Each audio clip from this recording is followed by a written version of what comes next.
the Mayhem, straight away I was confident it was going to be a good board. It had everything about it was great. The foil, it had the perfect amount of foam under the front foot. The rails were nice and sharp at the back. Had that nice rounded square, high performance type sort of model. And yeah, I straight away knew it was going to be good for, you know, turns and probably S as well. Just felt like it was going to be really fast, and the board was nice and light, which is always good for high performance surfing. The Mayhem's 5'10", it's just over 19 inches wide and 2 5/16 thick. It's got a tiny bit more foam under the front foot, and it's also a tiny bit wider in the tail.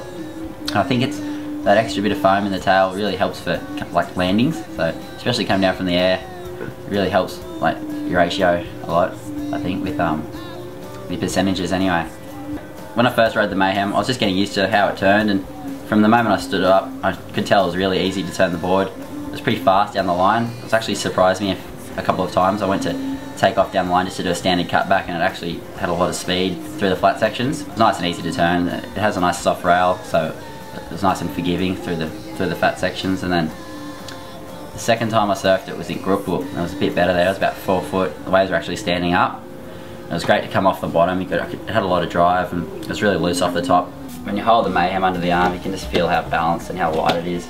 You can tell a good performance board when you pick one up just by how much rocker there is in the board. This board's got just enough, and just the curve on it, you can just tell it's going to go really fast, and it's going to be really loose in the pocket.